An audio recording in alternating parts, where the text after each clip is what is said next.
படத்தில் வேலை பார்த்தது ஒரு பெரிய அருள் அப்படின்னு தான் சொல்லுவேன். என் நண்பன் ஸ்ரீராம் மூலமாக என்கிட்ட வந்துச்சு இந்த ஸ்கிரிப்டு. ஒரு கதையை படிக்கும்போதே தெரிஞ்சிடலாம் அந்த கதையை எழுதினவரோட மனநிலை என்னன்னு தெரியும்.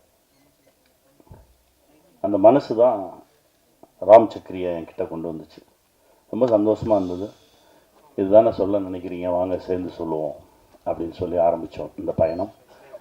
இப்போது என் வாழ்க்கையில் ரொம்ப ஒரு முக்கியமான இடத்துல நண்பனாக வந்து நிற்கிறார் இயக்குனர் ராம் சக்ரி. ரொம்ப நன்றி. நான் இந்த மாதிரி மனுஷங்களை பார்க்குறது ரொம்ப அரிது. இவங்களெல்லாம் பத்திரமா பாதுகாத்து வச்சுக்கணும். ஏன்னா நிறைய உண்மையோடையும் நிறைய எளிமையோடையும் நம்மளால் அந்த சமூகத்துக்கு ஏதாவது ஒரு பங்கு இருந்துடணும், எல்லாரும் நல்லா இருக்கணும் அப்படின்னு நினைக்கிறவங்க ரொம்ப குறைவு. அப்படி இருக்கிறவங்களால தான் அந்த உலகமே இயங்குதுன்னு நான் நினைக்கிறேன். நன்றி சார், நன்றி, வாழ்க. இந்த படத்தில் என்னோடு நடித்த எல்லாருமே, ஏன்னா அவர் வந்து எப்படின்னா எனக்கு அவருக்கு எப்படி சிங்க் ஆச்சு நான் நினைக்கிறேன் அப்படின்னா, நான் எதையுமே யோசிக்கவே மாட்டேன். நான் டக்குன்னு முன்னாடி கால் எடுத்து வச்சிருவேன். ஆனால் அவர் நிறைய யோசிப்பார். எனக்கு அவர் அப்படியே ஆப்போசிட். அவர் இந்த படத்தில் ஒருத்தர் செலக்ட் பண்ணியிருக்காங்க அப்படின்னா அவ்வளவு ஆழமாக யோசித்து அதுக்கு ஒரு 4 ஆப்ஷன் பார்த்து அதில் ஒரு ஆப்ஷனை கண்டுபிடிச்சி ரொம்ப க்ளீனாக கொண்டு வந்து நிறுத்தியிருப்பார். அதனால தான் அந்த படத்தில் அவ்வளோ பேரும் அவ்வளோ அழகாக நடிச்சிருந்தாங்க. எல்லோருக்கும் என்னுடைய மனமார்ந்த நன்றி, வாழ்த்துக்கள். கோதண்டம் சார், நீங்கள் சொன்னது முதல்ல புரிஞ்சது. அப்புறம் எதையோ ஆண்களை தூக்கிட்டு பெண்களை குறைச்சிட்டோம்ன்ற பதட்டத்தில் வேற ஒன்று சொல்லி மொத்தத்தையும் எனக்கு என்ன சொன்னீங்கன்னு கடைசி சரி ஏதோ சொல்லியாச்சு. ஆனால் அவங்க மனசு புரிஞ்சது. வாழ்த்துக்கள். எல்லோருக்கும் என்னுடைய மனமார்ந்த நன்றி. என் தம்பி கேமராமேன் ஒருத்தர் நமக்கு ரொம்ப பிடிச்சா தான் அவங்கள பார்த்து சத்தம் போடுவோம். முதல் நாளோ 2வது நாளோ சத்தம் போட்டேன். நான் மனசு கேட்கல. திரும்ப கேரன் கூப்பிட்டு அந்த தோளில் கை போட்டு, ரொம்ப நல்லா வர வேண்டியவன்டா, என்னமோ ஒன்று நடக்குது, அது சரி பண்ணிக்கோ அப்படின்னு சொல்லி ஒரு 5 நிமிஷம் பேசினேன். அதற்கு பிறகு ரொம்ப ரொம்ப சரியாக போச்சு. கடைசி நான் படம் பார்த்தோன்னே ரொம்ப வியந்துட்டேன். படம் பார்த்தோன்னே அந்த லென்சிங் சென்ஸ், அது எங்கள் டைரக்டர் அடிக்கடி சொல்லுவார். எந்த இடத்துல எந்த லென்ஸை பயன்படுத்தணுன்றது ஒரு கேமராமேனுக்கு தாண்டா தெரியும், அவன் தான் சரியான கேமராமேன் அப்படின்னு சொல்லுவார். ரொம்ப அழகாக பயன்படுத்தியிருந்தார். நான் படம் பார்த்த உடனே முதல்ல கூப்பிட்டேன், வாழ்க, இன்னும் பெரிய இடம் இருக்குது உனக்கு சினிமாவில், வாழ்த்துக்கள் வாழ்த்துக்கள். அதெல்லாம் பண்ண டெக்னீஷியன்ஸ் எல்லாருமே, சங்கர் சூப்பராக பண்ணார். நான் அந்த படம் ஷூட்டிங் போயிட்டு இருக்கும்போது நான் ஸ்கூல் பஸ்ஸுக்காக ஒரு 4-5 பஸ்ஸை வச்சு ஒரு ஆக்சிடென்ட் சீக்வன்ஸ் எடுக்க போகிறேன்டா தம்பி, இது எப்படி எனக்கு டிசைன் பண்ணணும்னு தெரியல அப்படின்னு சொல்லி கேட்டுட்டு இருக்கும்போது எனக்காக போய் 4 பஸ் வாங்கிட்டு வந்து கொடுத்தேன். பஸ்ஸுனா இந்த பஸ், குட்டி பஸ் வாங்கிட்டு வந்து கொடுத்து, இதை வச்சு பண்ணுங்கண்ணே, இப்படி பண்ணுங்கண்ணேன்னு சொல்லி எனக்கு கொடுத்தான். அந்த மாதிரி ஒரு அற்புதமான ஒரு உழைப்பாளி. இது பண்ணுவோமா அது பண்ணுவோமா அப்படி இப்படின்னு தேடிக்கிட்டே இருக்கக்கூடிய ஒரு உழைப்பாளி. மியூசிக் டைரக்டர் சார், உங்களுடைய மனசு ரொம்ப பெரிய மனசு சார். அதான் கேட்டேன், என்னங்க அப்படின்னா, இல்லை என் பேர் போட வேண்டாம், கம்பெனி பேர் போடுவோம், இதில் என் உழைப்பு மட்டும் இல்லையே, இதில் கிட்டத்தட்ட 100கணக்கான பேரோட உழைப்பு இருக்குது, இது எல்லாருக்கும் பொதுவானது, இதில் கிடைக்கிற விஷயத்தெல்லாம் எல்லாருக்கும் கொடுப்போம் அப்படின்ற ஒரு மனசு இருக்குல்ல, அந்த மனசுக்கு வேறு ஒரு தளம் கிடைக்கும் சார். உங்களுக்கு வாழ்த்துக்கள். அப்புறம் எடிட்டர் சார், உங்களுக்கு நேற்று ஐயா படம் பார்த்துட்டு ரொம்ப நேரம் சொல்லிகிட்டே இருந்தார், யார் எடிட்டர்னு உங்களை பற்றி ரொம்ப நேரம் பேசிகிட்டே இருந்தார். அப்புறம் மாஸ்டர், நான் என்னமோ பெரிய பிரேக் டான்ஸ் ஆடுற மாதிரி பேசுகிறீங்க, ஏதோ ஆட்டோன்ற பேரில் என்னமோ ஒன்று பண்ணிகிட்டு இருந்தேன், அது வந்து சேர்ந்துருச்சு. ரொம்ப தேங்க்ஸ் மாஸ்டர், என்னையும் வந்து ஆட வச்சிட்டீங்க, ரொம்ப மகிழ்ச்சி மாஸ்டர், தேங்க்யூ. காஸ்டியூம்ஸ் மேடம் நல்லா இருந்தது, உண்மையிலே நல்லா பண்ணியிருந்தீங்க, தேங்க்யூ. என் மகன் சூப்பரா கலக்கிறடா. எங்கள் எல்லாத்தையும் விட அவங்க தான் வந்து சப்ஸ்கிரைபர்ஸ் ஜாஸ்தி, வியூவர்ஸ் ஜாஸ்தி, நாங்களாம் குறைவு, குட்டி புலி அப்படின்னா தேசத்துக்கே தெரியும். இன்னும் நல்லா அவனுடைய எனர்ஜிக்கு, என்ன கடலில் தூக்கி போடவா போடு அப்படின்றான். அப்போ அதுக்கப்புறம் தான் எப்படா வந்துடுவேன், நான் வந்துடுவேன், நீங்கள் தான் இருக்கீங்கல்ல, என்னை தூக்கி போடுங்க அப்படின்னு சொல்லி அவ்வளவு எனர்ஜியாக, ஏன்னா நம்ம ஊருக்காரன், அதனால் அந்த எனர்ஜி ரொம்ப சந்தோஷமாக இருந்தது. அற்புதமாக வேலை பார்த்தோம். தேங்க்யூ. எல்லோருக்கும் என்னுடைய மனமார்ந்த நன்றி. ஸ்ரீ சரவணன் ரொம்ப நல்லவன், வாழ்த்துக்கள் சரவணா, அழகுடா. ஒரு 2003-2004 நாங்கள் ஒர்க் பண்ணிட்டு இருந்த காலகட்டம் தான். இவர் சரவணா இருக்கான். நிகில் நண்பர், அப்புறம் செந்தமிழன் அப்படின்னு சொல்லி ஒரு நண்பர். கேபி சாரோட பட்டறையில் வேலை பார்த்துட்ருக்கோம். எல்லாரும் எழுதுவாங்க, வேலை செய்வாங்க. ஆனால் செந்தமிழனோட எழுத்துக்கு ஒரு மிகப்பெரிய ஃபேன். மைக்ரோ தொடர்கள், மேக்ரோ சிந்தனைகள்னு ஒன்று போயிட்டுருக்கோம். செந்தமிழன் எழுதுவாரா அப்படின்னு காத்துட்டு இருந்த கதைகள்லாம் நிறையா இருக்குது. எல்லாருக்கும் ஒரு எபிசோடுக்கு 5000 ரூபா சம்பளம் அப்படின்னா அவருக்கு ஒரு எபிசோடுக்கு 8000 ரூபா சம்பளம் தருவாங்க, 10,000 ரூபா சம்பளம் தருவாங்க. அவனை எழுத சொல்றா அப்படிம்பாரு கைலாசம் சார். அவ்வளவு தரமான ஒரு எழுத்தாளர், அவ்வளவு தரமான ஒரு படைப்பாளி. திடீர்னு ஒரு நாள் என்கிட்ட வர்றாரு, கனி நான் இங்கேருந்து கிளம்புறேன். எங்கே போவீங்க? இல்லை போகிறேன், இங்கேருந்து கிளம்புறேன், எனக்கு இந்த இடம் எனக்கு ஒவ்வொரு என்னால் அந்த இடத்துக்கு பொருந்த முடியல, மூச்செல்லாம் அடைக்கிற மாதிரி இருக்கு, படுத்தா தூக்கம் வர மாட்டேங்குது, நெஞ்சு அடைக்குது, டாக்டர்கிட்ட போகிறோம், உனக்கு ஒன்றுமே இல்லையன்றாங்க. அப்புறம் ஏன் எனக்கு இந்த இடம் பொருந்தலை? ஸோ பொருந்தாத ஒரு இடத்துல பொருந்தாத ஒரு வேலையை பார்த்துட்டு நான் இருக்கேன்னு எனக்கு தோணுது, அதனால் நான் கிளம்புறேன் அப்படின்னு சொல்லிட்டு அந்த நண்பர் கிளம்பி போயிட்டார். கிளம்பி போனதுக்கப்புறம் அந்த நண்பர் கொஞ்ச நாள் நினச்சிக்கிட்டு இருந்தோம், அதுக்கப்புறம் மறந்துட்டோம். கிட்டத்தட்ட ஒரு 18 ஆண்டுகளுக்கு பிறகு இப்போ ஒரு கோவிட் முடிஞ்ச டைம், கோவிட் முடிஞ்சு படப்பிடிப்பு நடந்துகிட்ருக்கு. கும்பகோணத்தில் ஒரு நண்பரை சந்திக்கிறேன். அப்போ சொல்கிறார், கனி இந்த கோவிடுக்கு ஊசி போட்டதுக்கப்புறம் எந்த மருந்தும் வேலை செய்ய மாட்டேங்குது, காய்ச்சல் வந்தால் காய்ச்சல் இருந்துக்கிட்டே இருக்குது, வயிற்று வயினா இருந்துக்கிட்டே இருக்குது, எதுவுமே வேலை செய்ய மாட்டேங்குது, நம்ம உடம்புக்குள்ளே என்னத்தையும் அனுப்பிச்சி விட்டாங்க, என்ன பண்ணுறதுனே தெரியல, கொஞ்சம் கொஞ்சம் சிக்கல்கள் இருந்தது. அப்போ ஆசான்னு ஒருத்தரை போய் சந்தித்தேன், இவர் பேரை சொல்லலை, ஆசான்னே சொல்கிறாங்க. ஆசானை சந்தித்தேன், இந்த மாதிரி பிரச்சனையாக இருக்குது, எந்த மருத்துவமுமே வேலை செய்ய மாட்டேங்குது அப்படின்னு. அப்போ அவர் என்கிட்ட கேட்டார், கடைசியாக எப்போ செருப்பு இல்லாமல் நடந்தீங்கன்னு கேட்டார். நடந்தே ரொம்ப நாள் ஆச்சு. நடங்க, மழை பெஞ்சா நனைங்க, வெயில் அடித்தா காய்ங்க, செருப்பு இல்லாமல் நடங்க, பசிச்சா சாப்பிடுங்க, இதுதான் வைத்தியமா? ஆமாம் இதுதான் வைத்தியம், போங்கன்ட்டார்.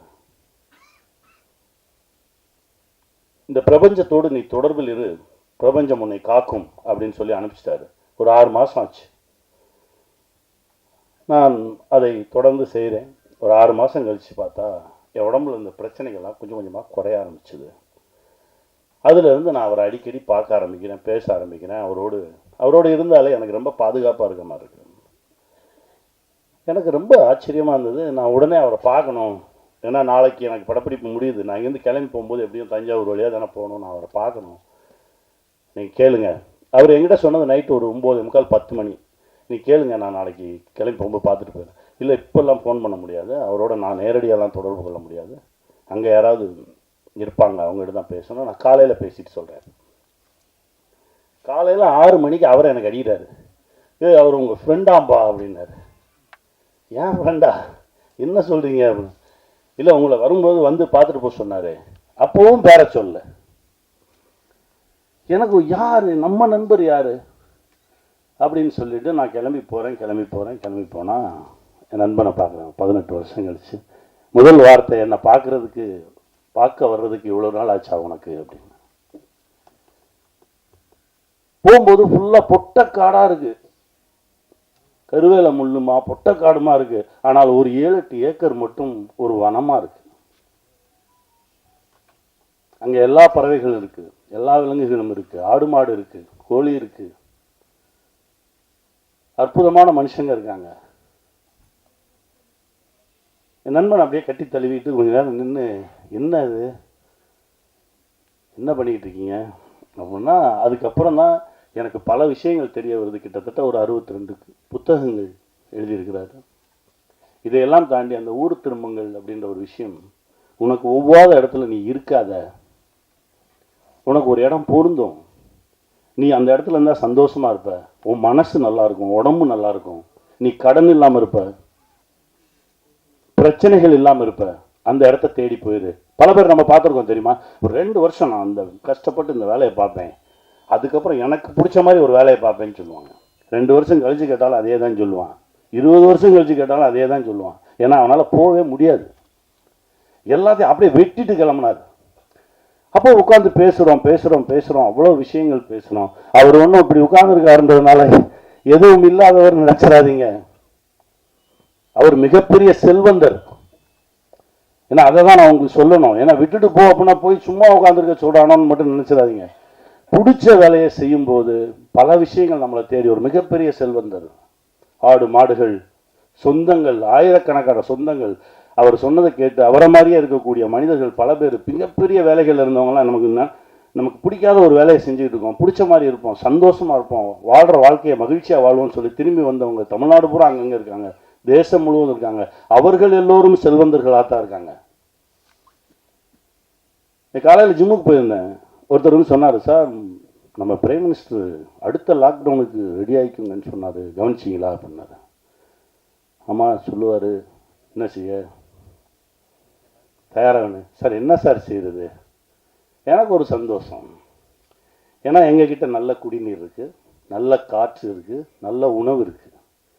ஏன்னா நாங்கள் எல்லாருமே இந்த மாதிரி விஷயத்தை எதிர்நோக்காமல் தற்சார்பு வாழ்க்கைக்கு வந்தவர்கள். இந்த ஊர் திரும்பினவங்க எல்லாருமே தேசம் முழுவதும் இருக்காங்க. அதனால தான் சொல்ல முடிஞ்ச வரைக்கும் அடுத்தவர்களோடு நமக்கு இவங்களால தான் நம்ம லைஃப், இவங்களை வச்சு தான் நம்ம சாப்பிட்ணும் அப்படின்ற ஒரு நிலையை கொஞ்சம் கொஞ்சமாக குறைச்சிக்கிட்டு வந்து நம்ம தற்சார்புக்குள்ளே வந்துட்டோம் அப்படின்னா நம்ம தான் இந்த உலகின் ஆகச்சிறந்த செல்வந்தன், நம் இந்த உலகின் மிக சந்தோஷமானவன். இதை நிரூபிப்பது தான் இதை சொல்ல வந்தது தான் இந்த படைப்பு. இந்த படம் ஷூட்டிங்கில் இருக்கும்போது, துபாயில் இருக்கும்போது ரொம்ப எமோஷனலாக ஒரு சீன் போயிட்டு இருக்கும்போது நான் எங்கள் இயக்குனர்கிட்ட இது தானே சொல்ல வரீங்க அப்படின்னு சொல்லி ஐயா பேசின ஒரு ஆடியோ போட்டேன். அவர் அப்படியே எந்திரிச்சு, எனக்கு ஊருக்கு போனோடனே நான் அவரை பார்க்கணும் அப்படின்னாரு. கையை பிடிச்சி வாங்க கூட்டிகிட்டு போனேன். அதாவது காரைக்கால் அம்மையார் எழுதிய பாடல்கள், இறைவனை நோக்கி காரைக்கால் அம்மையார் எழுதிய பாடல்களை இப்போ நம்ம இஷ்டத்துக்கு டியூன் போட்டுக்கிறோம்ல, அது இல்லை. அவர்கள் என்ன மாத்திரையில் அதை டியூனா போட்டு இறைவனோடு தொடர்பு கொண்டார்கள் அப்படின்ற அந்த மாத்திரை அளவை வைத்து அப்படியே அந்த பாடல்களை இப்போ பாடிக்கிட்டு இருந்தாங்க. அந்த நிகழ்ச்சிக்கு நாங்கள் போனோம்.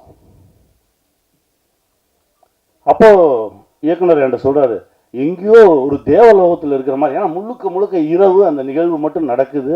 ரெண்டு பேரும் அப்படியே ஒரு வேற ஒரு உலகத்தில் அப்படியே மிதந்தோம். பேசினா பேசிட்டே போகலாம். என் நண்பனை இத்தனை ஆண்டுகளுக்கு அப்புறம் திரும்ப கண்டுபிடிச்சது, சந்திச்சது, இது கூட இறை அருள் தான் நான் நினைக்கிறேன். வந்தவொடனே சரவணனை பார்த்து கட்டி பிடிச்சி அவங்க மகிழ்ந்துக்கிட்டது அவ்வளோ சந்தோஷமாக இருந்தது. ஊர் திரும்பி வந்துடுங்க, உங்களுக்கு பிடிச்ச இடத்துல இருங்க, சந்தோஷமாக இருங்க அப்படின்னா எல்லாத்தையும் உதவி விட்டு ஓடுறது கிடையாது. நம்ம இப்போ இருக்கிறத விட இன்னும் செல்வ செழிப்போடு, அதாவது பணக்காரன் வேலை, செல்வந்தன் வேற. பணக்காரன் பிரச்சனையோடய இருப்பான், செல்வந்தன் ரொம்ப மகிழ்ச்சியாக இருப்பான். உங்களை எல்லாரும் செல்வந்தன் ஆக்குறதுக்கான ஒரு விஷயம்தான் இது. இந்த படைப்பில் நிறைய விஷயங்கள் பேசியிருக்கோம், ரொம்ப மகிழ்ச்சி. அதுவும் இந்த நிகழ்வுக்கு வந்து எப்போவுமே டைரக்டர் சொன்னார், சார் நான் வழக்கமாக என்ன செய்வேன், வாங்க இவங்களை கூப்பிடுவோம் சார், நம்ம வந்து செந்தமிழன் சாரை கூப்பிடுவோம், அவர் வந்தால் எனக்கு ரொம்ப மகிழ்ச்சி. நிறைய வேலைகள் இப்போது ஏதோ நடந்திருக்கு. நான் பேசும்போது இல்லை எனக்கு வர இயலாது அப்படின்ற மாதிரி தான் சொன்னாங்க. அதுக்கப்புறம் ராம் பேசினோடனே மனசு மாறி இருக்குது. அந்த வேலை பழுவெல்லாம் கொஞ்சம் தள்ளி வச்சுட்டு எங்களுக்காக வந்ததுக்கு ரொம்ப நன்றி. உங்களுடைய மனசு தான் அது, ரொம்ப சந்தோஷமாக இருக்குது. நேற்று நீங்கள் படம் பார்த்துட்டு அந்த படத்தில் இருக்க அவ்வளோ விஷயங்கள் பேசுனீங்க, ரொம்ப சந்தோஷமாக இருந்தது. உங்களுக்குள்ளே இருந்த அந்த இயக்குனரும் அந்த தொழில்நுட்ப கலைஞன் திரும்ப வந்தான், எனக்கு அவ்வளோ சந்தோஷம். கார்மேனி செல்வம் திரைப்படம் பாருங்கள். இந்த மாதிரி படைப்புகள் ரொம்ப அரிதாக தான் வரும். இது வெறும் திரைப்படம் இல்லை, நாங்கள் இல்லாமல் போகலாம், ஆனால் அந்த படைப்பு இருக்கும், பேசிக்கிட்டே இருக்கும் உங்களோட. நிறைய சுமையை தூக்காதீங்க. இஎம்ஐன்ற பேரில் நிறைய சுமையை தூக்கணும்னா நம்ம நடக்கக்கூட முடியாது. அந்த சுமையை கொஞ்சம் கொஞ்சமாக இறக்கி விட்டுட்டு கைவீசி நடங்க, மகிழ்ச்சியாக இருங்க. வாழ்வோம், வெல்வோம். வணக்கம். ரொம்ப ரொம்ப மிக நன்றி ராம் சக்ரி சாருக்கு. என்ன செலக்ட் பண்ணி இந்த ரோல் கொடுத்தாங்க. இது ரொம்ப நேச்சுரலான ஒரு very homely and homey role. அதுக்கு நான் வந்துட்டு ரொம்ப ரொம்ப thanks. Plus hats off to you sir for giving me this opportunity. And அவ்வளோ ஸ்கில்ஃபுல்லான ஒரு டைரக்டர். தேங்க்யூ. ஸோ எனக்கு என்னோட இது திறமையை பார்த்து என்னோட ஸ்கில் செட்டுக்காக என்னோட டைரெக்டாக கம்யூனிகேட் பண்ணி ஸ்கிரிப்ட்லேருந்து எல்லாமே ஸ்டெப் பை ஸ்டெப் அந்த வேலை எல்லாமே அசிஸ்டன்ட் டைரக்டர் கொடுக்கலாம், ஆனால் கொடுக்காம டைரெக்டாக பர்சனலாக இன்வால்வ் ஆகி என்னை கைட் பண்ணி இந்த ரோலுக்கு கொண்டு வந்திருக்காங்க. ரொம்ப ரொம்ப தேங்க்ஸ் உங்களுக்கு சார். தென் ப்ரொடியூசர் சார், உங்களுக்கு ரொம்ப தேங்க்ஸ். ரொம்ப ஸ்மூத்தாக எல்லாமே அந்த ஷூட்டிங் செட்ஸில் எல்லாமே ரொம்ப ஸ்மூத்தாக ஒரு இந்த ப்ராஜெக்ட் போயிருக்கு. ரொம்ப ரொம்ப தேங்க்ஸுங்க. So my father and father figure and king மாதிரி எனக்கு ஃபிகர் வந்துட்டு சமுத்திரக்கனி சார். ரொம்ப ரொம்ப தேங்க்ஸுங்க அவங்களுக்கு தேங்க்ஸ் சொல்கிறேன். முதல்ல வந்துட்டு ரொம்ப சீரியஸாக இருந்துட்டு இருப்பார். ஸோ எனக்கு கொஞ்சம் நர்வஸாக இருக்கும். ஆனால் ஓவர் த இயர்ஸ் நாங்கள் இவ்வளோ பழகினது, எங்களோட பாண்டிங் இதெல்லாமே ரொம்ப இதுவாக இருக்கும். அக்செப்ட் பண்ணி என்ன இதுக்குள்ளே கொண்டு வந்திருக்காங்க. ஸோ இதுக்கு வந்துட்டு ஃபஸ்ட்டு டைரக்டர் சார் வந்துட்டு ஸ்கிரிப்ட் அதெல்லாமே என்ன கைட் பண்ணுவாங்க. அதுக்கப்புறம் சமுத்திரக்கனி சார் என்னோட உட்காந்துட்டு எல்லாமே ஸ்டெப் பை ஸ்டெப் எப்படின்ட்டு வெரி ஸ்மூத்தாக இந்த இது கொண்டு போயிருக்காங்க. ரொம்ப ரொம்ப தேங்க்ஸுங்க. The next thanks is to the Gautam sir. So அவரோட ஒர்க் பண்ணது plus entire team cast, Lakshmi Priya, she is such a superb actress, very natural, ஒரு ஹோம்லியான role and her acting is superb. And Karan, ரொம்ப வெரி சிங்க் ஆயிட்டோம் நாங்கள் எல்லாமே அவ்வளோ இதுவாக as a team, very natural. அந்த ஃபியர் அந்த நர்வஸ்னஸ் இல்லாமல் எல்லாருமே அவ்வளோ ஒரு ஃபேமிலியாக நாங்கள் டீமாக ரொம்ப நல்லபடியாக பண்ணியிருக்கோம். We also gel like that. நம்மளோட அந்த சிங்க்ரனைசேஷன்ன்றது ரொம்ப நல்லபடியாக இருந்துச்சு. So thank you. I thank my family, my husband, my friends and fans, all of you. Thank you press and media, and thank you everybody. எல்லாருக்கும் வணக்கம். ஃபர்ஸ்ட் ஆஃப் ஆல் எனக்கு இந்த அழகான கேரக்டருக்கு என்னை சூஸ் பண்ணி எனக்கு இந்த ஆப்பர்ச்சுனிட்டி கொடுத்ததுக்கு ப்ரொடியூசர் அண்ட் டிரெக்டருக்கு ரொம்ப ரொம்ப தேங்க்ஸ். இது படத்தை தாண்டி இந்த மூவியில் நான் நிறைய நல்ல மனிதர்களை சந்தித்தேன். நிறைய அன்பான ஒரு செட்டில் இருந்தேன். நான் ரொம்ப ஹாப்பியாக ஒர்க் பண்ணேன். இவங்கள மாதிரி ஒரு ப்ரொஃபஷ்னல் டீமை நான் நிஜமாகவே இன்னி வரைக்கும் பார்த்ததில்லை. அவங்களோட ப்ரொஃபஷனலிசம் என்னை வியக்க வச்சிச்சு. அவ்வளோ அந்த அளவுக்கு ஒரு ரிசர்ச்சாக இருக்கட்டும், பிளானிங்காக இருக்கட்டும், ஷூட்டில் எல்லாமே பண்ண டீம் இது. I really want to thank the entire team of assistant directors. அவங்க ரொம்ப உழைச்சிருக்காங்க இந்த படத்துக்காக. ஏன்னா பீச் சைடில் ஷூட் பண்ணோம், நீங்கள் பார்த்துருப்பீங்க. வெயிலில் ஒருத்தர் கூட ஒரு சோர்வடையாமல் ஃபுல்லாக எல்லா நேரமும் ஆனால் சிரிச்ச முகத்தோடையே வேலை செஞ்ச மொத்த டீம் எல்லாம் அங்கே இருக்காங்களா, ஸ்ப்ரெட் ஆகிருக்காங்க தெரியல. பட் அசிஸ்டன்ட் டைரக்டர்ஸ்க்கு ரொம்ப நன்றி. எல்லாரோட நான் இந்த செட்டில் வந்து நிறைய அன்பு எளிமை இருந்துச்சு. அதுதான் எங்கள் படத்துலேயும் டிரான்ஸ்லேட் ஆயிருக்குன்னு நான் நம்புகிறேன். நீங்கள் பார்த்த ஃப்ரேம்ஸாக இருக்கட்டும், Yuvarajan team excellent work. And music பற்றி சொல்லணுன்னா, எவ்வளோ நான் ஒரு படத்தில் நடிச்சிருக்கேன், அந்த படத்தோட பாட்டு எனக்கே ரொம்ப பிடிச்சிருக்குன்னா அது எவ்வளோ ஒரு ஜாலி இல்லை? அந்த மாதிரி தான் நான் ஃபீல் பண்ணுறேன். இப்போ எனக்கு ரொம்ப பிடிச்சிருக்கு. It is been my favourite song. இதை பார்த்தீங்கன்னா ரிப்பீட்டில் போட்டு கேட்குற பாட்டு தான் இது. So thank you very much for song sir. ஃபைனலாக என்னோடய ப்ளேலிஸ்ட்டில் ரிப்பீட்டில் கேட்க ஒரு பாட்டு இருக்குது எனக்கு. ஸோ ஃபேமிலியை கூட்டிகிட்டு போய் எல்லாருமா எந்தவித கவலையும் இல்லாமல், ஐயோ நம்ம பசங்க இந்த படத்தை பார்க்கலாமா, அவங்கள கூட்டிகிட்டு போகலாமா, என்ன இருக்கும், அதெல்லாம் எந்த வரியும் இல்லாமல் ஃபேமிலியோடு போய் பார்க்கக்கூடிய ஒரு படம், நிறையா அன்பு நிறைந்த படம். ஸோ இந்த மாதிரி படங்களை ப்ளீஸ் போய் தியேட்டரில் பார்த்து சப்போர்ட் பண்ணுங்கள். அவ்வளோதான். Thank you very much. அனைவருக்கும் என்னுடைய அன்பான வணக்கம். இந்த மேடையில் ஒரு சின்ன ஒரு வருத்தத்தோடு ஆரம்பிக்கிறேன். ஏன்னா எந்த ஒரு சினிமா ஈவெண்ட்னாலும் எப்போவுமே பார்த்தீங்கன்னா கலகலகலாக சட்டை போட்டிருக்க நிக்கில் முருகன் இன்றைக்கி வந்து வெறும் ஒரு கருப்பு கலரில் போட்டிருக்கும்போது நம்ம கொஞ்சம் ஒரு மன வருத்தமாக இருக்குது. கொஞ்ச நேரத்தில் மாற்றிடுவார். கோதண்டம் அவர்கள் இந்த படத்தை பற்றி நிறைய பேசினார். ஏன்னா அவர் அந்த படத்தை பார்த்துட்டாரு. நான் அந்த படத்தை பார்க்கல. ஆமாம், முக்கியமான இந்த மொத்த டீம் சார்பாக நான் உங்களுக்கு ஒரு கேள்வி கேட்குறேன். கோதண்டம் ஒரு நேரம் பேசினார், அதுலேருந்து ஏதாவது உங்களுக்கு புரியுதா? உண்மையை சொல்லுங்கள். இல்லை இல்லையா? அதான் நாங்கள் எதிர்பார்த்தோம். இந்த படம் வந்து உண்மையிலே ஒரு கம்ப்ளீட் ஃபேமிலி என்டர்டெயின்மெண்ட், அதுக்கான ஒரு கேரண்டி இருக்குது. நான் வந்து இந்த படத்தை இன்னும் பார்க்கல, அதனால் வந்து அதை சம்மந்தமாக நான் வந்து பேசுகிறதுக்கு பதிலாக இந்த படத்துக்கு எனக்கும் எப்படி ஒரு தொடர்பு வந்ததுன்றதை பற்றி நான் பேசுகிறேன். முதல்ல இந்த விழாவினுடைய கதாநாயகன் இசையமைப்பாளர், அவருக்கு நம்ம ஒரு பெரிய கைத்தட்டலோட இந்த விழாவை நம்ம வந்து அவரை ஆசீர்வதிக்கணும். ஏன் அப்படின்னா இது அவருடைய முதல் ப்ராஜெக்ட். அவருக்கு நீங்கள் பேசும்போது பார்த்தீங்கன்னா என்ன பேசுறதுனே தெரியாமல் கம்ப்ளீட்டாக அவ்வளோ நர்வஸாக அவர் பேசும்போது நமக்கு தெரியுது இது வந்து ஒரு முதல் மேடை. அவர் வந்து ஒரு உலக மேடைக்கெல்லாம் போனோம் அப்படின்றது வந்து இந்த படம் வந்து நிச்சயமாக அவருக்கு ப்ரூவ் பண்ணும். ஏன்னா அவர் வந்து ஒரு விஷயம் சொன்னார், எத்தனை பேருக்கு இது போய் சேர்ந்ததுன்னு தெரில. இந்த கம்போசிங் இந்த பாடலில் பார்த்தீங்கன்னா நிறைய லைவாக எடுத்துருக்கோன்னு சொன்னார். அது வந்து எத்தனை பேருக்கு உங்களுக்கு புரிஞ்சிருக்குன்னு தெரியல. இப்போல்லாம் வந்து பார்த்தீங்கன்னா ரொம்ப ஒரு ஏஐ மோட், நிறைய டெக்னிக்கல் விஷயங்கள்லாம் கம்போசிங்கில் இருக்குது. சும்மா நம்ம கம்போஸர் சாங்னா அதே ஒரு சாங் ஒரு மூடு கொடுத்தோன்னே சாங் அதுவே கம்போஸ் பண்ணி கொடுத்துருது. அவ்வளோ ஒரு டெக்னிக்கல் ஃபெசிலிட்டிஸ் உள்ள இந்த ஜென்ரேஷனில் லைவ் ஆர்டிஸ்ட், நேரடி கலைஞர்களை வைத்து ஒரு ஸ்டுடியோவில் அவங்க அப்படியே வாசித்து அதை அப்படியே ரெக்கார்ட் பண்ணி அதை சேர்த்துருக்கிறது தான் அவர் வந்து மீன் பண்ணார். பெரிய பெரிய ஆர்டிஸ்ட் எல்லாருமே அதில் வாசிச்சிருக்காங்கன்றது உண்மையிலேயே பார்த்தீங்கன்னா ஏன் அதுக்கு இந்த விழா இந்த மேடையில் சொல்கிறோம் அப்படின்னா, அந்த இன்ஸ்ட்ருமெண்ட்ஸ் அவங்க நேரடியாக வாசிக்கக்கூடிய அவங்களுடைய மூடு, அந்த மூடு மூலயமா அவங்க வாசிக்கிற அந்த இன்ஸ்ட்ருமெண்ட்லேருந்து வரக்கூடிய ஒரு டோன் வந்து உண்மையான ஒரு உணர்வு தரும். இப்போ இந்த படத்தில் பார்த்தீங்கன்னா இப்போ கணேஷ் சாருடைய ஒவ்வொரு ரியாக்ஷன்ஸுக்குமே பார்த்தீங்கன்னா ஈக்குவலான ஒரு உணர்வு கொடுக்கணும். அது இசையால் மட்டும்தான் முடியும்.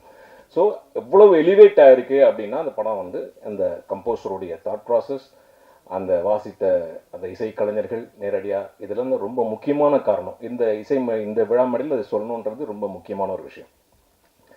ஸோ என்னுடைய உரையில் வந்து நான் 2-3 விஷயங்கள் சொல்கிறேன். முதல்ல வந்து ஃபஸ்ட்டு நான் எந்த மேடைகள் போனாலுமே, எந்த ஒரு சினிமாவில் அடிக்க போனாலுமே முதல்ல நான் வந்து ஃபஸ்ட்டு நான் பேசக்கூடிய நபர் வந்து கனி சார். அது ஏன் அப்படிங்கிறது பார்த்தீங்கன்னா, நான் வந்து அவரும் சரி, நாங்கள் 2 பேருமே வந்து கேபி சார் அவங்களுடைய பள்ளிக்கூடத்துலேருந்து வந்தவங்க. அவர் ரொம்ப பெரிய ஸ்டூடெண்ட்டு, நான் ரொம்ப ஆவரேஜ் ஸ்டூடெண்ட்டு, மொக்க ஸ்டூடெண்ட் வச்சுக்கேன். ஸோ என்னுடைய முதல் படம் அவங்க தான் என்னை அறிமுகப்படுத்துகிறாங்க. ஸோ எனக்கு முதல்ல என் படத்தில் டைலாக் சொல்லி கொடுத்தவர் கனி சார் தான். ஸோ அதுலேருந்து எனக்கு பழக்கம். இப்போ அடுத்த படம் அவர் கூட நான் நடிச்சிட்டு இருக்கேன், ஸ்கூல் பஸ்ஸுன்னு ஒரு படம். அது ஏன் சொல்லுன்னு கேட்காதீங்க. அந்த படத்தில் எனக்கு வந்து ஒரு முஸ்லீம் கேரக்டர். அந்த படத்தில் அவ்வளோ அழகாக அந்த கதாபாத்திரத்தை எழுதியிருப்பார். அதிலிருந்து நான் அவரை வந்து தம்பியோ அண்ணனோ சாரோ கூப்பிடுறதில்ல, சலாம் அலைக்கும் பாய். அதுலேருந்து அவர் எனக்கு பாய் தான். ஸோ நாங்கள் 2 பேரும் பார்க்கும்போது சலாம் அலைக்கும் பாய் தான் சொல்லிப்போம். அதை நீங்கள் வந்து ஒரு இஸ்லாமிய சகோதரராக எடுத்துக்கலாம், இல்லை ஹிந்தியில் பார்த்தீங்கன்னா அண்ணான்னு எடுத்துக்கலாம், இல்லை தம்பின்னு எடுத்துக்கலாம், இல்லையா பாய் பார்த்தீங்கன்னா என்றைக்குமே யங்காக அப்படியே ஃபிட்டாக ஒரு யங் பாய் மாதிரி இருப்பார் எங்கள் கனி சார். சலாம் அலைக்கும் பாய். ஸோ அந்த மாதிரி ஒரு விஷயங்கள். அதே மாதிரி அவரை பற்றி நீங்கள் சொல்லணும் அப்படின்னா அவருடைய க்ரோத் எல்லாருக்குமே தெரியும், எல்லாருமே நம்ம பார்த்துருக்கோம். ஆனால் அவருடைய பல நடிப்புகளில் பார்க்கும்போது எல்லாத்துலேயுமே ரொம்ப அப்படியே பயங்கர ஸ்டிஃபாக அப்படியே இருப்பார். இந்த படத்தில் மட்டும்தான் பயங்கர லூசனப்பான ஒரு ஆக்டிங், ரொம்ப கேஷுவலாக ஒரு சராசரி ஒரு மனிதனை வந்து ரொம்ப இயல்பாக வந்து இந்த காட்சிகளில் கொண்டு வந்திருப்பார். அதே மாதிரி அவரை வந்து நம்ம கேமராமேன் சொன்னார் திட்டிகிட்டே இருப்பார் அப்படின்னு. அவர் அப்படி கிடையவே கிடையாது. அவர் பார்த்தீங்கன்னா ஒரு பாயிண்ட் ஒன்று சொன்னார்னா அதில் கண்டிப்பாக ஒரு விஷயங்கள் நமக்கு வந்து ஒரு லேர்னிங் சென்ஸ் கிடைக்கும். அதுக்கு தான் சொல்லலைன்னா சொல்ல மாட்டார், தேவையெல்லாம் வரவே மாட்டார். அவங்க பண்ணிட்டு இருக்க விடுங்க நம்ம போகலாம் அப்படின்னு போயிடுவார். அக்கறை இருந்தால் மட்டுமே தான் நெருங்கி வருவார், இல்லைன்னா வரமாட்டார். ஸோ அதனால் அவர் திட்டுறதுலாம் கிடையவே கிடையாது. ஒன்று சொல்லுவார் கரெக்டாக இருக்கும், அப்படி நீங்கள் ஏதாவது ஒன்று சொல்லுங்களேன், அதில் ஏதாவது புதுசாக இருந்தால் அதிகம் கற்றுப்பார். So that is what Ghani sir. So ரொம்ப தேங்க்ஸ் சார். ஏன்னா நாங்கள் 2 பேரும் நடிக்கும்போது கூட இந்த படத்தில், அவர் படத்தில் ஆல்மோஸ்ட் எல்லா படத்துலையும் நான் இருப்பேன். எனக்கு வந்து அட்லீஸ்ட் ஒரு சீனாக அது அவர் கொடுத்துருவார். நிமிர்ந்தனிலேருந்து சரி, போராளிலேருந்து சரி, இப்போ நடத்துகிற ஸ்கூல் பஸ், தொண்டன் எல்லாத்துலேயுமே. ஸோ அதனால் என்னுடைய முதல் நன்றியை நான் அவருக்கு கண்டிப்பாக என் குடும்பத்தின் சார்பாக தெரிவித்துக் கொள்ள கடமைப்பட்டிருக்கேன். ஒன்றாச்சா.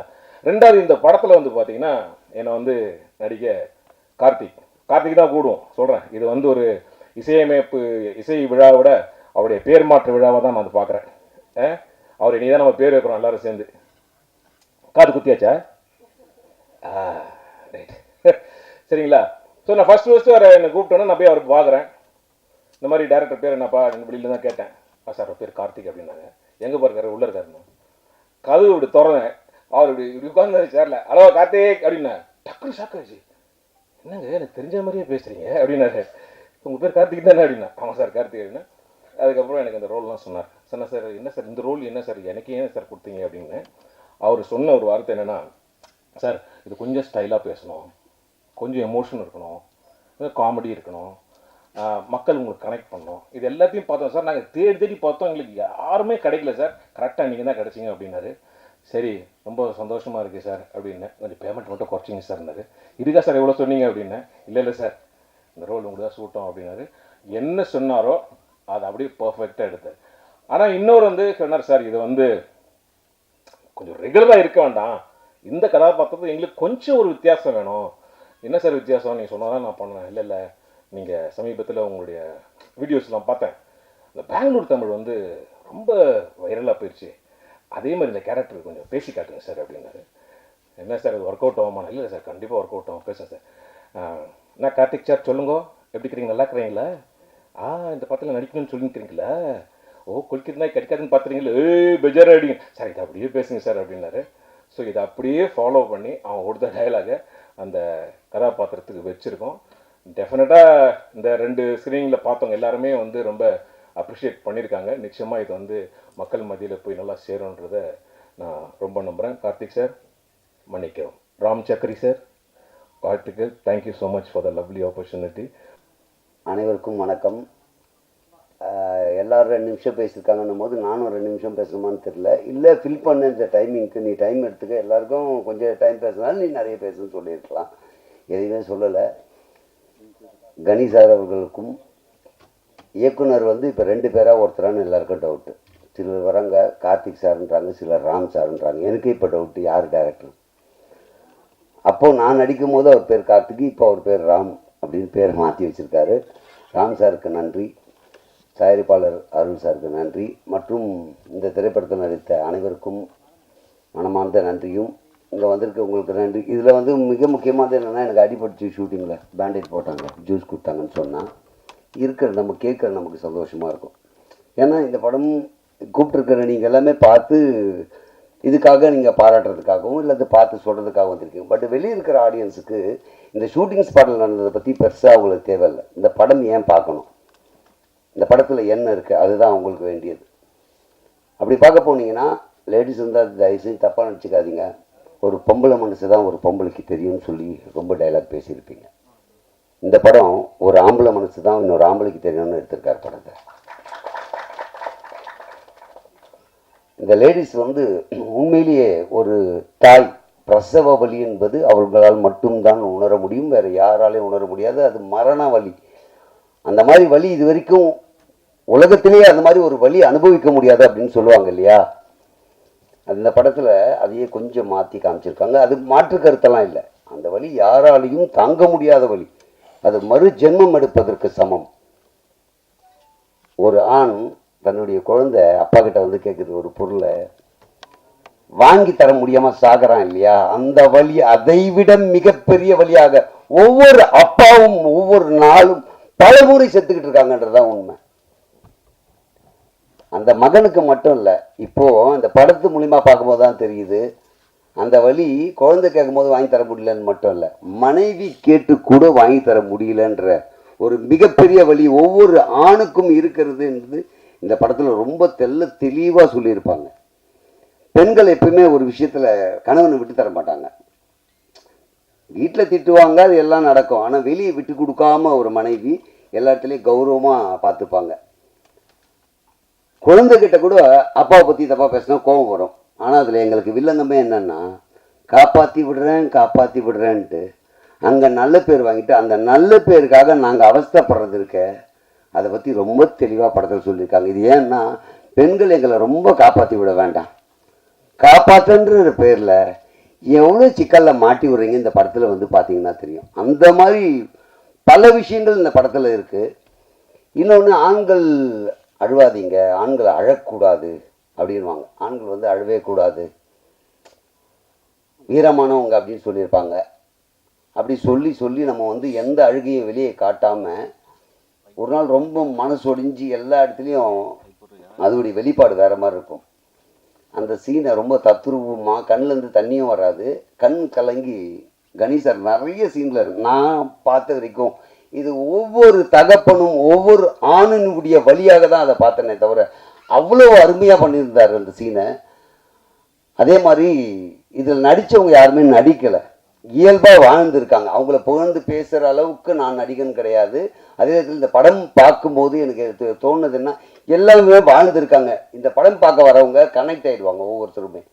இது என் வாழ்க்கையில் நடந்தது, இப்படி தான் என் வாழ்க்கையில் நடந்துக்கிட்டு இருக்கு, இப்படி தான் ஒவ்வொருத்தரும் வாழ்ந்துட்டு இருக்கோன்றதை காட்டக்கூடிய ஒரு அருமையான படம் இந்த படம். இன்னொரு சின்ன விஷயம், அதாவது தமிழக அரசுக்கு உடனே அரசியல் அப்படின்னு நினச்சிடாதீங்க, கான்ட்ரவர்சி எதுவும் இருக்காதுங்க. என்னென்னா பல திரைப்படங்கள் ரிலீஸ் ஆக மாட்டேங்குது, தேட்டர் கிடைக்கல, ஒரு பிரச்சனை இருக்குது. இதை நம்ம பேசி சரி பண்ண முடியாது. ஒரே வழி, கவர்மெண்ட்டு தமிழ்நாடு ஃபுல்லாக எல்லா மாவட்டங்களிலும் திரையரங்கத்தை கட்டணும். அரசே கட்டி குறைந்த டிக்கெட்டில் பார்க்க வச்சு பார்க்கிங் சார்ஜ் இல்லாமல் சாப்பிட்ற உள்ளே விற்கிற ஸ்நாக்ஸு குறைந்த விலையிலையோ அல்லது நியாயமான விலையிலையோ விற்றா பல இயக்குநர்கள் வாழ்க்கை காப்பாற்றப்படும். அதே மாதிரி நீங்கள் நினைக்கிற மாதிரி மற்ற துறையில் ஒரு போக்குவரத்து துறைனா ஒரு யூனியன், அந்த ஒரு யூனியன் தான் நடத்தும் அல்லது நிறுத்தும், ஏதோ ஒன்று பண்ணோம். சினிமாவில் ஒரு சீன் எடுக்கிறதுக்கு நாங்கள் 24 கிராஃப்ட்டு ஒன்றா சேரணும். இந்த 24 யூனியனும் வாழ்ந்துட்டு இருக்கு. ஸோ அந்த 24 யூனியன் வாழ்க்கையை காப்பாற்ற வேண்டியது யார் அப்படின்னு பார்த்தீங்கன்னா இன்றைக்கி அரசுக்கும் பொறுப்பு இருக்குது. பல திரைப்படங்கள் ரிலீஸ் ஆகாதனால நிறைய பேர் வாழ்க்கை ஸ்தம்பிச்சு போகுது. சினிமா நாங்கள் என்டர்டெயின்மெண்ட் தானங்கன்னா இல்லை, பலருடைய வாழ்க்கை. உங்களுக்கு பொழுதுபோக்காகவும் பல கருத்துக்களையும் சொல்லி இருந்தாலும் கூட பலருடைய வாழ்க்கை, பலருடைய லட்சியம். இயக்குனருக்கு அது லட்சியம், இசையமைப்பாளருக்கு லட்சியம், பாடலாசிரியருக்கு லட்சியம், அவங்களுக்கெல்லாம் லட்சியம் இந்த படம் மூலிமா நம்ம வெளியே வந்துட மாட்டோமான்னு. டெக்னிக்கலாக இருக்கிறவங்களுக்கு லைஃப், ஒரு நாள் வேலை கிடைச்சா அவங்க குடும்பத்தை அவங்க நடத்தி செல்ல முடியும். அப்போ இதுக்கு செவி சாய்த்து அரசு திரையரங்களை கட்டுங்கள், கட்டிட்டு குறைந்த விலையில் டிக்கெட் பண்ணிங்கன்னா சென்சார் போர்டு, அதுக்கு நிறைய வரமுறை இருக்குது. சென்சார் போர்டில் என்னைக்கு இந்த படம் சென்சாருக்கு வந்தது, அந்த வரிசையில் இந்த படத்தை ரிலீஸ் பண்ணுறதுக்கு இந்த டேட் தரோம், அப்படி வரிசைப்படுத்தி கொடுத்தா எல்லா படமும் ரிலீஸ் ஆகும். ஸோ எங்களுக்கு வாழ்வாதாரம் உயரும், பல ஆரோக்கியமான படங்கள் வரும். நிறைய பேர் சொல்லுவாங்க நல்ல கதையை தான் பார்க்க தயாராக இருக்காங்க, நல்ல படம் எடுங்க மக்கள் பார்ப்பாங்க. தேட்டருக்கு வந்தால் தானங்க பார்க்கறதுக்கு, தேட்டரே கிடைக்கலையே, அதுதானே பிரச்சனையே. நல்ல கதை இருக்குது, நல்ல படம் இருக்குது, ரிலீஸ் ஆனதானங்க நீங்கள் பார்ப்பீங்க, ரிலீஸ் ஆகிறதுக்கு தேட்டர் எங்கே இருக்குது? இது நான் கான்ட்ரவர்சிக்காக பேசுகிறேன். இது உண்மையிலேயே நான் சிறு வேடமாக நடித்த 14 படம் இன்னும் ரிலீஸ் ஆகலை. எனக்கு ஒரு ஏக்கம் இருக்கும்ல, இந்த படம் ரிலீஸ் ஆனால் நமக்கு லைஃப் கிடைச்சிடா, இந்த படத்தை மூலிமா நம்ம வெளியே தெரிஞ்சிட மாட்டோமான்னு ஒரு எண்ணம் இருக்கும்ல. அந்த மாதிரி பார்த்தீங்கன்னா ஒரு சாதாரண விஷயம், ஒரு 14 படம்னா அப்போ எவ்வளோ படம் நின்று இருக்கும் பாருங்கள். ஆனால் இந்த படம் எனக்கு ஒரு லைஃப். மேடி ஏறி மைக்கு முன்னாடி வந்துட்டாவே போய் சொல்லுவாங்களே, அதே மாதிரி சொல்கிறேன்னு நினைக்காதீங்க. படமே இன்னும் ரிலீஸ் ஆகல, எப்படா லைஃப்னா இந்த படத்தில் எனக்கு நம்ம ராம் சார் வாய்ப்பு கொடுத்தாரு. இந்த வாய்ப்பு மூலயமா கணேஷ் சார் அவருடைய படத்தில் எனக்கு மிகப்பெரிய ஒரு ரோல் கொடுத்துருக்காரு. ஸோ அதனால் இந்த படம் எனக்கு ஒரு லைஃப்பை கொடுத்துருக்குன்றது தான் நிதர்சன உண்மை. ஒரு படம் நடித்து வெளிவரதுக்கு முன்னால் எனக்கு ஒரு லைஃபையே கொடுத்துருக்கு அப்படின்னும் போது இந்த படம் வெளிவந்தப்புறம் நிச்சயமாக 100% எல்லா ஆண்களும் ஒரு சொட்டு கண்ணீர், அதை உடனே சோகமான படம் நினச்சி இது வேறு போட்ட போகிறீங்க, எனக்கு வேறு பயமாக இருக்குங்க, என்ன பேசணும்னு தெரியல மைக்கு முன்னாடி வந்துட்டா. அதனால் இது சோகமான படம் இல்லை, அவனுடைய வலியும் வேதனையும் வெளிக்காட்டக்கூடிய படம். அப்படியேப்பட்ட படத்தை நீங்கள் ஆதரிப்பீங்கன்னு முழுசாக நம்புகிறோம். நாங்கள் எவ்வளோ காஸ்ட்லி கேமராவில் எடுத்து எவ்வளோ பெரிய நடிகர் நடித்தாலும் எவ்வளோ பண்ணாலும் நீங்கள் தான் கொண்டு போய் சேர்க்க முடியும். மீடியா மட்டும்தான் இந்த படத்தினுடைய விமர்சனத்தை கொடுத்து வெற்றி பெற செய்ய முடியும், மக்களையே கொண்டு சேர்க்க முடியும்ன்ற பெரிய நம்பிக்கை இருக்குது. அதனால் தயவு செஞ்சு இந்த படம் எல்லாரும் பார்க்கறதுக்கு தேட்டருக்கு வாங்க. நான் நடித்ததுக்காக கதை விட்டு போகிறேன் அப்படின்னா நீங்கள் பார்த்துட்டு உண்மையிலேயே சொன்னதில் விஷயம் இருக்கா இல்லையான்றது உங்களுக்கு தெரியும். ஸோ சும்மா நம்ம ஏதோ ஒன்று பேசி போயிட்டோன்னா நாளைக்கு என்னை பார்க்கும்போதெல்லாம் என்னையா போய் சொல்லி இந்த படம் அப்படி இல்லையேன்னு திட்டுவீங்கல்ல. அப்போ நான் படம் நல்லா இருக்குன்னு கேரண்டியாக சொல்கிறேன்னா நீங்கள் பார்த்தீங்கன்னா 100% இந்த படத்துக்கு நீங்கள் கேரண்டியாக வரலாம், ஃபேமிலியோடு வரலாம். பெண்களை நான் இப்போ சொன்னதுக்காக பெண்களுக்கான படமா இல்லையான்னா, ஒரு பெண் எதற்காக ஆணை வற்புறுத்துறாங்க, அவனுடைய தன்மானத்தை எப்படியெல்லாம் காப்பாற்றணும்னு நினைக்கிறாங்க, எவ்வளோ வலி இருக்குது, வேதனை இருக்குது, இந்த சமூகத்தில் புருஷனை எவ்வளோ உயர்த்தி காட்டணுன்றதுக்காக பண்ணுறாங்கன்ற விஷயத்தையும் சொல்லியிருக்காங்க. அதுக்காக இது ஆணாதிக்க திரைப்படம் அல்லது ஆணை உயர்த்துகின்ற படம்லாம் கிடையாது, ஒரு குடும்ப சூழ்நிலை இருக்கின்ற விஷயம். இந்த படத்தில் வந்து நிறைய கதைகளை பற்றி அவர் சொல்லுவார். ஏன்னா ஃபாரின் போய் ஒருத்தர் என்ன கஷ்டப்படுறாங்க, அதான் சொல்றேன், ஒரு படத்தில் ஆணை பற்றியும் பெண்ணை பற்றியும் ஒரு குழந்தைக்கு தேவையானதை பற்றியும் அந்நிய நாட்டில் போயிட்டு கஷ்டப்பட்டு வர்றது எல்லாமே இந்த படத்தில் காமிச்சிருப்பாங்க. அதனால் இந்த படம் திரையரங்கத்திற்கு வந்தால் மிகப்பெரிய மாற்றம் கிடைக்கும். அது லைஃபே சேஞ்ச் ஆகும்னு நினைக்கிறேன். எல்லார் குடும்பத்திலையும் இனிமேல் இப்படி தான் இருக்கணும், இப்படி இருக்கலாம், இது சரி இது தப்புன்ற பல விஷயம் புகுத்தி கொடுத்துருக்கிற படம். உண்மையிலேயே அனைவரும் வந்து வெற்றி பெற செய்வீர்கள் என்ற முழு நம்பிக்கையோடு விடைபெறுகிறேன். நன்றி, வணக்கம். இந்த படம் ரொம்ப சூப்பராக வந்திருக்கு, எல்லாரும் போய் தேட்டரில் பாருங்கள். எங்கள் அப்பாவுக்கு சமுத்திரகனி சாரை ரொம்ப பிடிக்கும், சின்ன வயசுலேருந்து வெறித்தனமான ஃபேனு. இப்போ அவர் கூட நான் படமே நடிச்சிட்டேன், என்னோட எங்கள் அப்பாவுக்கு இது ரொம்ப சந்தோஷம். டைரக்டர் சாருக்கு வணக்கம்.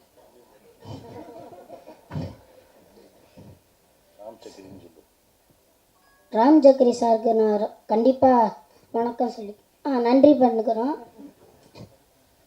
சமுத்திரகனி சார் எனக்கு கூட ஜாலியாகவே பழகினார். ஷூட்டிங் ஸ்பாட்டில் வாடா மகனேந்தே சொல்லுவார். சரி, வணக்கம்.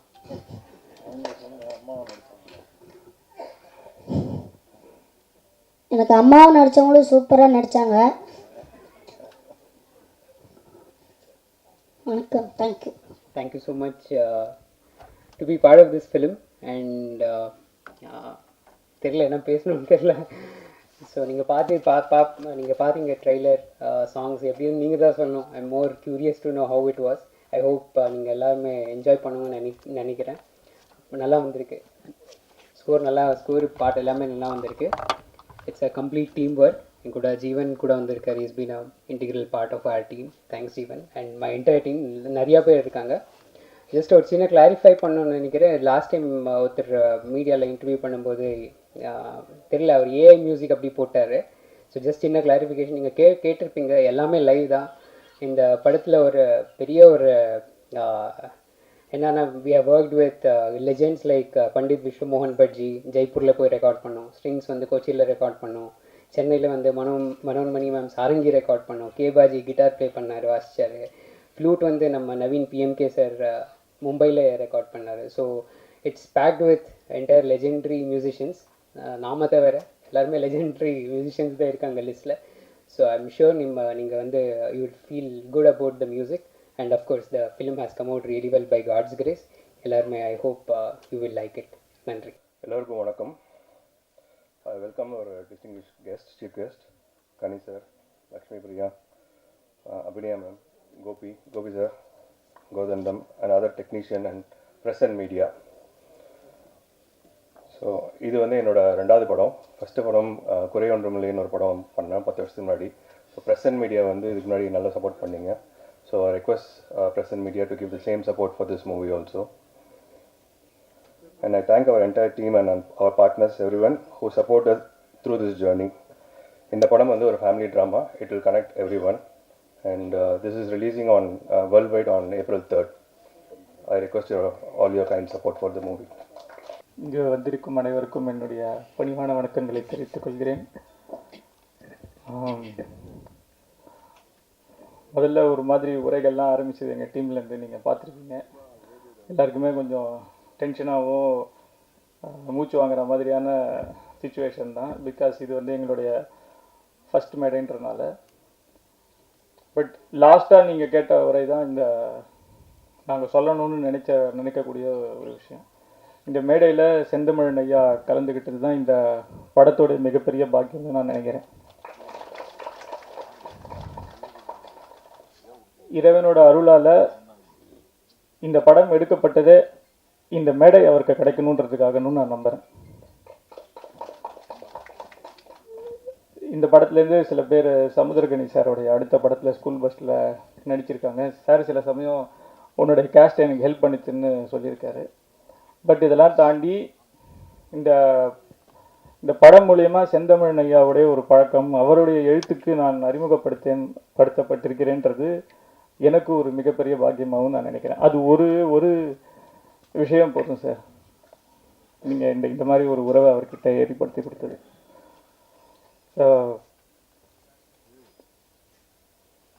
ஒரு சின்ன கிளாரிஃபிகேஷன், என்னுடைய பேர் வந்து இதுக்கு முன்னாடி முதல் படம் நான் எடுத்தது கார்த்திக் ரவின்ற பேரில் குறையொன்று முறைன்னு எடுத்தேன். அதுக்கு பிறகு இந்த துறையில் நிறைய பேர் கார்த்திக்னு இருக்காங்கன்றதுனால என்னுடைய பேரை ராம் சக்ரின்னு மாற்றணும்னு சொன்னதுனால இந்த படத்துலேருந்து என்னுடைய பேர் ராம் சக்ரின்னு மாற்றிருக்கேன். இந்த இடத்துல இன்னும் சில பேருக்கு நன்றி சொல்லணும்னு நினைக்கிறேன். அதில் ஃபஸ்ட்டு என்னென்னா, என்னுடைய முதல் படம் எடுக்கும்போது சரி நமக்கு ப்ரொடியூசர்ஸ்லாம் கிடைக்கல, கடன் வாங்கி தான் எடுக்கணும் அப்படின்ற ஒரு சுச்சுவேஷன் மாதிரி வரும்பொழுது, இல்லை இது நமக்கு கடன் வாங்குறது செட் ஆகாது, அதனால் க்ரௌட் ஃபண்டிங்கில் பண்ணலான்னு சொல்லி ஒரு 60 பேர்கிட்ட கடன் வாங்கி எடுக்கப்பட்ட படம் தான் முதல் படம். அந்த 60 பேருக்கும் நான் இன்றைக்கி நன்றி சொல்லிக்கிறேன். ஏன்னா ஒரு வேளை அவங்க கொடுக்கலன்னா இன்றைக்கி இந்த மேடைக்கு வந்திருக்கிறதுக்கான வாய்ப்பு இருக்குல்ல. ஸோ அன்றைக்கி கொடுத்த எல்லாருக்கும் நன்றின்னு நான் சொல்லிக்கிறேன். ரெண்டாவது, இந்த படம் எடுக்கிறதுக்கு எனக்கு சமுத்திரகனி சாருக்கு அறிமுகப்படுத்தின எங்களுடைய காமன் நண்பர் ஸ்ரீராம் சார், அவர் வந்து எனக்கு அறிமுகப்படுத்தினதுக்கு அவருக்கு ஒரு மிகப்பெரிய நன்றியை நான் சொல்லணும். ஏன்னா அடுத்த படம் முதல் படம் வந்து 2014 ரிலீஸ் ஆச்சு, ஆனால் எடுக்க ஆரம்பித்தது கிட்டத்தட்ட 2011. ஸோ கிட்டத்தட்ட 10 வருஷம் கழித்து தான் இந்த படம் பண்ணுறோம். இதுக்கு நடுவில் ஸ்கிரிப்ட்ஸ்லாம் எங்கேயும் எல்லாருக்கிட்டையும் போய் சொல்கிறோம் கிடைக்கல அப்படின்னும்போது ஸ்ரீராம் சார்கிட்ட சொல்லும்போது அவர் சொன்னார், சமுத்திரகனி சார்கிட்ட ஸ்கிரிப்டை அனுப்ப முடியும், அவ்வளோதான் என்னால் பண்ண முடியும், அவர் பண்ணுன்னெலாம் சொல்ல முடியாது, பிடிச்சிருந்தா பண்ணுவார்னு சொன்னார். நான் எனக்கு என்னென்னா எல்லாருக்கிட்டையும் கொடுத்து அவங்க வாங்கி வச்சுப்பாங்க, அப்புறம் படிக்க மாட்டாங்க. ஸோ அவங்க படிக்கிறதுக்கு ஒரு 3 மாதம் ஆகலாம், 6 மாதம் ஆகலாம். அது வரைக்கும் நீங்கள் வந்து அவங்க இப்போ படிக்கிறாங்களா இல்லையான்ற ஒரு கேள்வியோடையே சுற்றணும். அதனால் ஸ்ரீராம் சார்கிட்ட சொன்னேன், சார் அவர் படிக்கிறதுக்கும் போது எனக்கு ஒரு ஃபோன் பண்ண சொல்லுங்கள் சார், நான் சில விஷயம் சொல்லணும்னு சொன்னேன். ஆக்சுவலாக எதுவும் இல்லை, அது வரைக்கும் கவலைப்படாமல் இருக்கலான்றதுக்காக தான் சொல்ல சொன்னேன். அவர் மெயில் அனுப்பிச்சு ஒரே நாளில் கனி சார் ஃபோன் பண்ணார், கார்த்திக் ஏதோ சொல்லணும்னு சொன்னீங்களாமே என்ன அப்படின்னு. அவர்கிட்ட சார் இந்த மாதிரி ஃபஸ்ட் ஆஃப் கொஞ்சம் ஒரு பேஸில் ஆரம்பிக்கும், அப்புறம் மாறும் சார் அப்படின்ட்டு முழுசாக படிக்கணுன்றதுக்காக ஒரு சின்ன விஷயம் சொன்னேன். கரெக்டாக 3 மணி நேரத்தில் படிச்சுட்டு முதல்ல அவர் சொன்ன வார்த்தை, ஒரு மனிதன் வந்து நிம்மதியாக இருக்கணும்னு நினைக்கிறியா இல்லை பணம் செல்வமோடு இருக்கணும்னு நினைக்கிறியா, இந்த நிம்மதியை பற்றின படம் தானே இதானே நீ சொல்ல வரேன்னு அந்த டீமை வந்து 125 பேஜ் பக்கத்துலேருந்து அதை அந்த அவர் சொன்ன ஒரு விஷயம் அவ்வளோ ஒரு கான்ஃபிடென்ஸை கொடுத்தது. நீ எப்போ ரெடியோ பண்ணுறேன் அப்படின்னு சொல்லிட்டு. அதுக்கப்புறம் நான் அவரை பார்க்கல, ஃபோனில் மட்டும்தான் பேசினேன். ஸ்ரீராம் சார்கிட்ட, சார் இந்த மாதிரி நீ ஃபைனான்ஷியலாக ரெடியானா பண்ணலாம் அப்படின்ற மாதிரி ஒரு சூழ்நிலை இருந்தது. அப்போது அடிக்கடி ஸ்ரீராம் சார்கிட்ட, சார் அவர்கிட்ட சொல்லிட்டோம், அவரை நான் பார்க்கல, நேரில் பார்க்கலாமா, இல்லை அவர் சொன்னால் பண்ணுவார், நீ ரெடினா சொல்லு, நம்ம ஃபாலோ. ஏன்னா அதுக்கு நடுவில் பவன் கல்யாண் சாரோட படம் பண்ணுறாரு, RRR பண்ணுறாரு, நம்ம இந்த கார்மேனி செல்வம்லாம் ஞாபகம் இருக்குமா இல்லையான்ற ஒரு பயத்தோடு தான் இருந்தேன். அதற்கு பிறகு ஒரு 2 வருஷம் கழிச்சு, சார் நான் ரெடி சார் இப்போ பண்ணலான்னு சொன்னோன்னே கூப்பிட்டார் சார். அதுக்கு 2 வருஷம் கழிச்சு தான் ஸ்கிரிப்டை படித்ததுக்கப்புறம் 2 வருஷம் கழிச்சு தான் சாரை பார்க்குறேன்னா, பார்த்த உடனே பண்ணலாம். அன்றைக்கி படித்தது திரும்ப அவருக்கு ஞாபகம் இருக்குமா என்ன இது எனக்கு எதுவுமே ஞாபகம் இல்லை, பண்ணலான்றது மட்டும் சொன்னார். ஏன்னா அவருடைய மெமரி பவர் அந்த அளவுக்கு இருக்குது. ஸோ பண்ணலான்னு சொன்னதுக்கப்புறம் கூட நீ இதுக்கு முன்னாடி என்ன படம் பண்ணியிருக்க, உன்னால் படம் பண்ண முடியுமா, உன்னோட டெக்னிக்கல் ஸ்கில்ஸ் எவ்வளோ இருக்குது, உனக்கு ஃபிலிம் மேக்கிங் தெரியுமா, எதையுமே கேட்கல, இன்னி வரைக்கும் கேட்டதில்லை. அதுவே எனக்கு ஒரு வியப்பாக இருக்குது, எப்படி ஒருத்தர் வந்து இந்த மாதிரி தன்னுடைய உள்ளுணர்வை நம்பி ஒரு ஒரு ப்ராஜெக்டுக்கு ஒரு டெசிஷன் எடுக்க முடியும் அப்படின்றது. ஸோ என்னை நம்பினத்துக்கு, இந்த வாய்ப்பு அளித்ததுக்கு சமுத்திரகனி சாருக்கு நான் என்றைக்குமே நன்றியோடு இருக்குன்னு நினைக்கிறேன்.